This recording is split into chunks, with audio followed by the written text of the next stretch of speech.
होते हैं नागा साधु, कैसे बनते हैं ये नागा साधु, और कितनी कठिन भक्ति कैसे करते हैं नागा साधु। जिनके पास अपार शक्ति होती है वो है नागा साधु। इनका बड़ा सा संगठन होता है, वो है नागा साधु।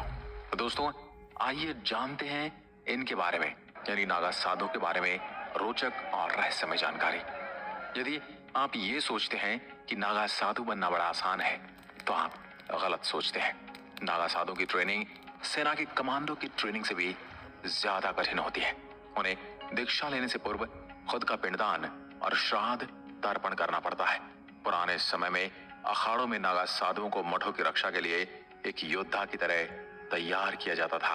आपको यह जानकर आश्चर्य होगा कि मठों और मंदिरों की रक्षा के लिए इतिहास में नागा साधुओं ने कई लड़ाइयां लड़ी। आज इस वीडियो में हम आपको नागा साधुओं के इतिहास से लेकर उनकी दीक्षा तक सब कुछ विस्तार पूर्वक बताएंगे। दोस्तों इस वीडियो को पूरा देखना। सबसे पहले हम बात करते हैं नागा साधुओं के नियमों के बारे में। वर्तमान में भारत में नागा साधुओं के कई प्रमुख अखाड़े हैं। वैसे तो हर अखाड़े में दीक्षा के कुछ अपने नियम होते हैं, लेकिन कुछ कायदे ऐसे भी होते हैं जो सभी दशनामी अखाड़ों में एक जैसे होते हैं। पहला, ब्रह्मचर्य का पालन। कोई भी आम आदमी जब नागा साधु बनने के लिए आता है तो सबसे पहले उसके स्वयं पर नियंत्रण और स्थिति को परखा जाता है। उसे लंबे समय तक ब्रह्मचर्य का पालन करवाया जाता है। इस प्रक्रिया में सिर्फ दैहिक ब्रह्मचर्य ही नहीं बल्कि मानसिक नियंत्रण को भी परखा जाता है। अचानक किसी को दीक्षा नहीं दी जाती है। पहले यह तय किया जाता है कि दीक्षा लेने वाला पूरी तरह से वासना और इच्छाओं से पूरी तरह से मुक्त हो चुका है अथवा नहीं। नंबर 2, सेवा कार्य। ब्रह्मचर्य व्रत के साथ दीक्षा लेने वाले के मन में सेवा भाव होना भी आवश्यक है। यह माना जाता है कि जो भी साधु बनकर रहा है वह धर्म, राष्ट्र और मानव समाज की सेवा और रक्षा के लिए बन रहा है। इस समय कई बार दीक्षा लेने वाले साधुओं को अपने गुरुओं और वरिष्ठ साधुओं की सेवा भी करनी पड़ती है। दीक्षा के समय ब्रह्मचर्य की अवस्था प्राय 17 से 18 से कम की नहीं रहा करती। नंबर 3, खुद का पिंडदान और श्राद्ध। दीक्षा से पहले जो सबसे महत्वपूर्ण कार्य वही है खुद का श्राद्ध और पिंडदान करना, यानी स्वयं को मृत घोषित करना। इस प्रक्रिया में साधक स्वयं को अपने परिवार और समाज के लिए मृत मानकर अपने हाथों से अपना श्राद्ध कर्म करता है। उसके बाद उसे इसके गुरु द्वारा नया नाम और नई पहचान दी जाती है। नंबर 4, वस्त्रों का त्याग। नागा साधुओं को वस्त्र धारण करने की अनुमति नहीं होती। अगर वस्त्र धारण करने हैं तो सिर्फ गेरुआ रंग के वस्त्र ही नागा साधु पहन सकते हैं, वे भी सिर्फ एक बस्तर। इससे अधिक गेरुआ वस्त्र नागा साधु धारण नहीं कर सकते। नागा साधुओं को शरीर पर सिर्फ भस्म लगाने की अनुमति होती है। भस्म का ही श्रृंगार किया जाता है। नंबर 5, भस्म और रुद्राक्ष। नागा साधुओं को विभूत एवं रुद्राक्ष धारण करना पड़ता है। शिखा सूत्र यानी चोटी का परित्याग करना होता है। नागा साधु को अपने सारे बालों का परित्याग करना होता है। सिर पर शिखा भी नहीं रख सकता या फिर संपूर्ण जटा को धारण करना होता है। नंबर 6, एक समय भोजन करना। नागा साधुओं को रात और दिन मिलाकर केवल एक ही समय भोजन करना होता है। वह भोजन भी भिक्षा मांग कर लाया गया होता है। एक नागा साधु को अधिक से अधिक 7 घरों से भिक्षा लेने का अधिकार होता है।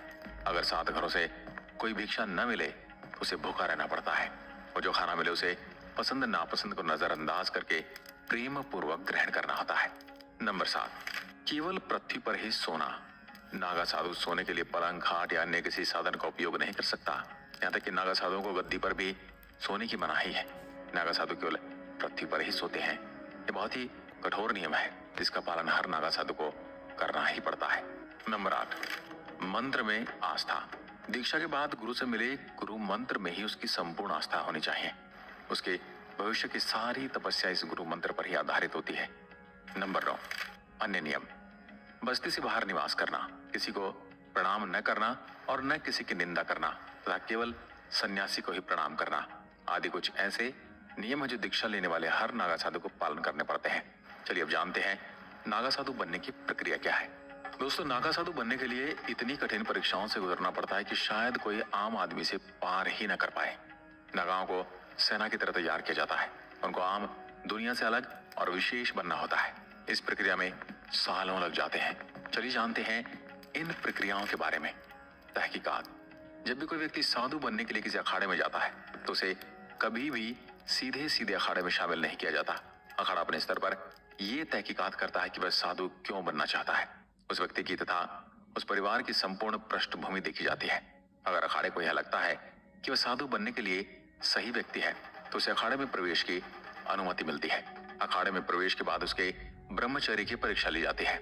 इसमें 6 महीने से 12 साल लग जाते हैं। अगर अखाड़ा और उस व्यक्ति का गुरु यह निश्चित कर ले कि वह दीक्षा लेने लायक हो चुका है, फिर उसे अगली प्रक्रिया में लाया जाता है, महापुरुष। अगर व्यक्ति ब्रह्मचर्य का पालन करने में परीक्षा में सफलतापूर्वक पास हो जाता है तो उसे ब्रह्मचारी से महापुरुष बनाया जाता है। उसके 5 गुरु बनाए जाते हैं। 5 गुरु पंचदेव या पंच परमेश्वर यानी शिव, विष्णु, शक्ति, सूर्य और गणेश होते हैं। इन्हें भस्म, भगवा, रुद्राक्ष आदि चीजें भी दी जाती हैं। ये नागाओं की प्रतीक और आभूषण होते हैं। अवधूत। महापुरुष के बाद नागा साधु को अवधूत बनाया जाता है। इसमें सबसे पहले उसे अपने बाल कटवाने होते हैं। उसके लिए अखाड़ा परिषद की रसीद भी कटती है। अवधूत रूप में दीक्षा लेने वाले को खुद का पिंडदान करना होता है। ये पिंडदान अखाड़े के पुरोहित करवाते हैं। इस संसार और परिवार के लिए मृत होते हैं। इनका एक ही उद्देश्य होता है, सनातन और वैदिक धर्म की रक्षा। लिंग भंग। इस प्रक्रिया के लिए उन्हें 24 घंटे नागा रूप में अखाड़े के ध्वज के नीचे बिना कुछ खाए पिए खड़ा होना पड़ता है।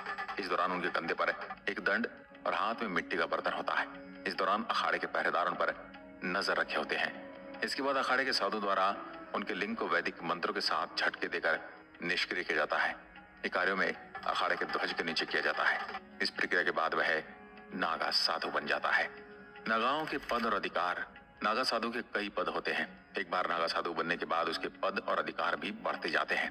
नागा साधु के बाद महंत, श्री महंत, जमात्य महंत, थानापति महंत, पीर महंत, दिगंबर श्री, महामंडलेश्वर और आचार्य महामंडलेश्वर जैसे पदों पर इन्हें नियुक्त किया जा सकता है। तो क्या महिलाएं भी